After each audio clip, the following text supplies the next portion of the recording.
गांव बसेड़ीपुर की शामें अब पहले जैसी नहीं रही थीं। एक जमाना था जब वहां की गलियों में बच्चों की किलकारियां गूंजा करती थीं और औरतें चौपाल पर बैठकर हंसी ठिठोली करती थीं। लेकिन आज उस गांव में एक नाम लेते ही सन्नाटा छा जाता था। भाभी जी। ये नाम सुनते ही लोग एक दूसरे की ओर देखने लगते थे, जैसे कोई राज दबा रखा हो। 2015 की गर्मी का मौसम था। गांव के सबसे संभ्रांत परिवार सूरज सिंह के घर नई बहू आई थी। अन्निता, लंबी, गोरी, सुंदर और शांत स्वभाव की। सूरज सिंह के छोटे भाई अमित की पत्नी बनी थी अनिता। पहली बार जब वह ससुराल आई तो पूरे गांव में चर्चा हो गई। अरे, अमित की बीवी तो परी लगती है। बड़े भाग्य वाला है लड़का। भाभी जी तो बिल्कुल सीता माता जैसी हैं। धीरे धीरे अनिता पूरे गांव में भाभी जी के नाम से मशहूर हो गई। कोई बीमार होता, भाभी जी दवा लेकर पहुंचती। किसी की बेटी की शादी होती, भाभी जी सिलाई बुनाई में हाथ बटाती। गांव की बूढ़ी दादी कहती, ऐसी बहू तो खुद भगवान भेजते हैं। रिश्तों की दरार एक साल बीतते न बीतते गांव में कानाफूसी शुरू हो गई।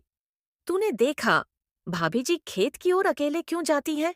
अरे, सुना है शाम को मंदिर से लौटते वक्त कोई उन्हें पीछे पीछे देखता है। कहीं कोई चक्कर तो नहीं? भले ही बातें धीरे धीरे हो रही थीं, पर आग लग चुकी थी। घर के अंदर भी माहौल बदलने लगा था। सूरज सिंह की पत्नी रमा को शक होने लगा था कि अनिता कुछ छुपा रही है।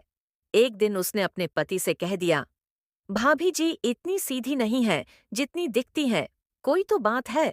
अमित, जो अपनी पत्नी पर जान देता था, ये बातें सुनकर चुप रह जाता। लेकिन उसके मन में भी धीरे धीरे दरार पड़ने लगी।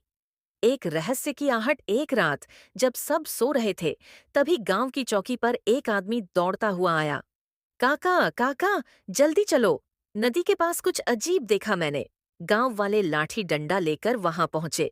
वहां नदी के किनारे भाभी जी अकेली बैठी थीं। आंखें लाल, चेहरा सफेद। पास में कोई संदूक रखा था। भाभी जी, आप यहाँ? किसी ने पूछा। उन्होंने धीरे से कहा, बस कुछ यादें थीं, उन्हें बहा रही थी। गांव वाले डर गए। संदूक खोलकर देखा तो उसमें पुराने खत, तस्वीरें और एक बच्ची की टूटी हुई गुड़िया थी। तभी किसी ने पूछ ही लिया, भाभी जी ये क्या है? और फिर जो कहानी निकली उसने सबको हिलाकर रख दिया। भाभी जी का अतीत। भाभी जी यानी अनिता की जिंदगी हमेशा से आसान नहीं रही थी। शादी से पहले वह शहर में एक स्कूल में पढ़ाती थीं। वहां उनकी मुलाकात एक व्यक्ति से हुई, राहुल। राहुल और अनिता एक दूसरे से बेहद प्यार करते थे। दोनों शादी करना चाहते थे, लेकिन अनिता के माता पिता को यह रिश्ता मंजूर नहीं था, क्योंकि राहुल एक गरीब दलित परिवार से था।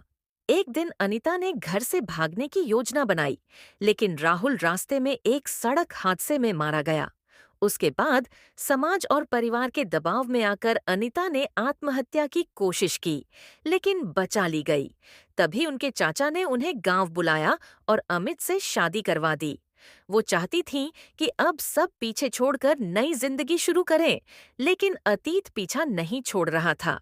अब गांव क्या करेगा? गांव में दो हिस्से हो गए। एक हिस्सा कहता, झूठ बोलकर घर आई, उसे निकाल देना चाहिए। दूसरा कहता, अतीत कोई पाप नहीं होता। अमित कुछ दिनों तक चुप रहा, लेकिन फिर एक दिन गांव की सभा में खड़ा हो गया। उसने सबके सामने कहा, अगर भाभी जी ने अतीत छुपाया तो शायद डर के मारे, लेकिन उन्होंने आज तक इस घर की इज्जत में कोई दाग नहीं लगाया।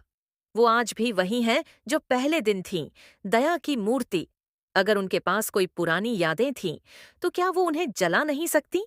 क्या हम सबने अतीत नहीं देखा? गांव एकदम चुप। लेकिन तभी एक नई मुसीबत ने सिर उठाया। गांव में एक हत्या। एक सुबह गांव के मंदिर के पुजारी हरिशंकर की लाश नदी किनारे पड़ी मिली।